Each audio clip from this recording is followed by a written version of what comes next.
Hi, this is katzcradul. Last year Bear Prepper made a video that I found very interesting, and she made a recipe that looked very tasty to me, and I tried it. And she called the dish the dish I've tried to make this video about 4 times, and I don't know what it is with all these Hungarian words I've been reading. I want to put an I on the end of everything. So she didn't really make a dishki. She made this dish called Haluski, and it looked so good. She used some cabbage that she had dehydrated and some egg noodles, and I found it several weeks ago, and I made it, and it was good. It was very tasty. And then I decided to make it again, and it was on a night we weren't having any meat in particular. So at the end of the cooking, I added about a cup of cottage cheese to it when it was really hot, and that cottage cheese melted in it, and it was delicious. And then I happened to be on another website. The name of the website is Common Sense Homesteading, and if you haven't ever been there, you're going to need to go check that out, and I'll post the link below. But she had a recipe for it, and hers was spelled a little different. It had an A at the end instead of an I, so I guess it would be pronounced Haluska.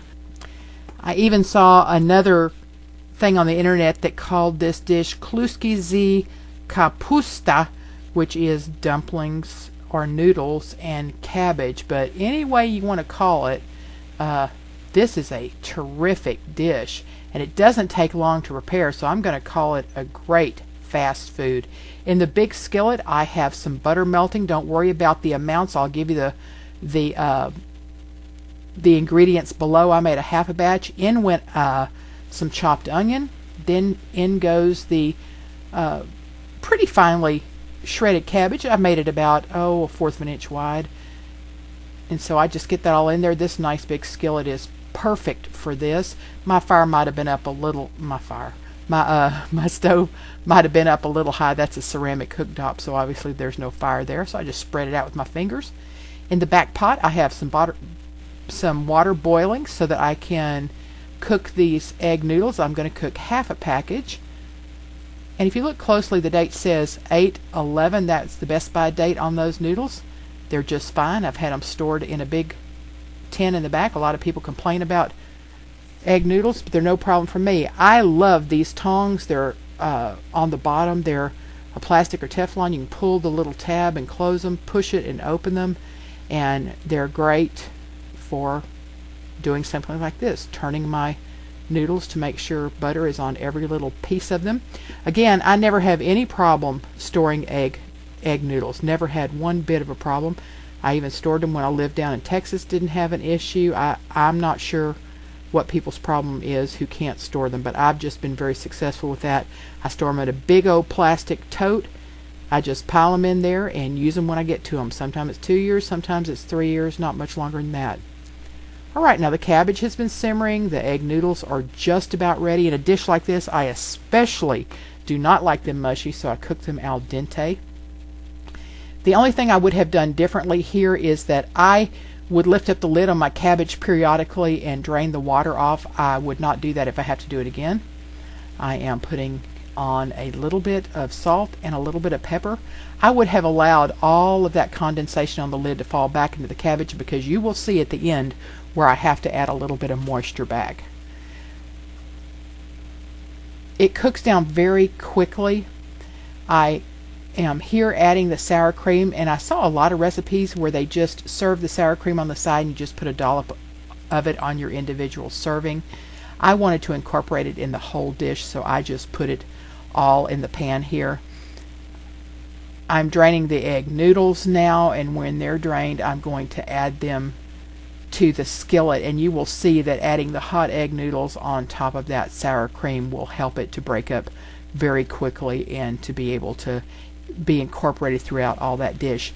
Another thing I would have done a little differently is I kind of got distracted for a minute, and the cabbage, not really the cabbage, the onions that were in it browned just a little bit. I'd be more careful about that and might not cook my cabbage quite as much, so that I left a little more body to my cabbage. But nevertheless, this was just a fabulous dish. Here I am incorporating the sour cream, and I've got those hot noodles on it, so it's going to melt down pretty quickly now. I could see several websites that I checked as I was researching this dish recommended that you use bacon drippings as opposed to butter, and if I were in a time where I was really trying to manage my resources, I probably would be inclined to use bacon drippings and save my butter for other things like baking or toast or that kind of thing. This would be an excellent use for baking drippings. I could even see crumbling a little bacon in this. You can make this totally with food storage by using your own dehydrated cabbage, your stored noodles, your dehydrated onions, powdered sour cream. It would just be perfect. There would be no problem making this completely with food storage. If I would have known it was going to be a little dry, I would have saved a little bit of my pasta water, which would have been perfect to thin this out and loosen it up just a little bit.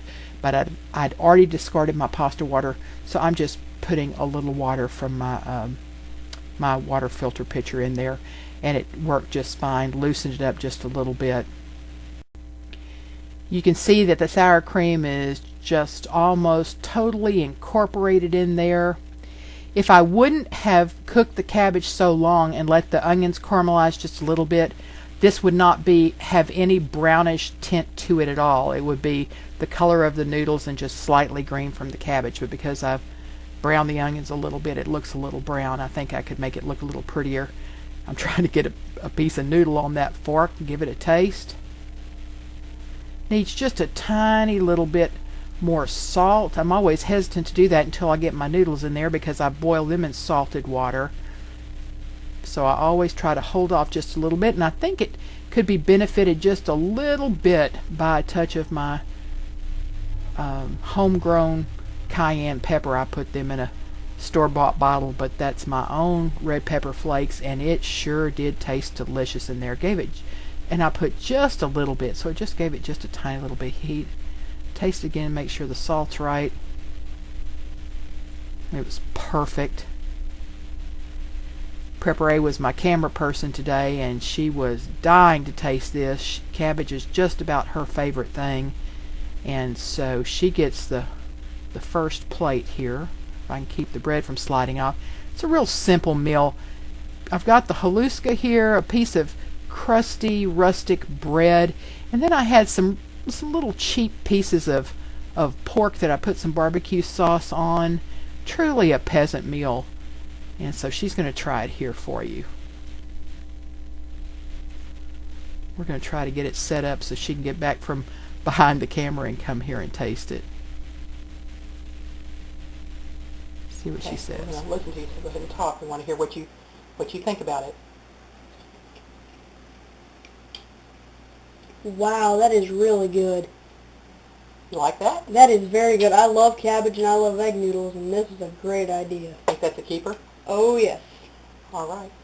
Think you should go get your father for supper? Well, I could eat the whole thing myself. That wouldn't be very nice, though, would it? Guess not. All right. There you go. Haluska. Our way. Thank you so much for watching, and until next time, this is Katzcradul.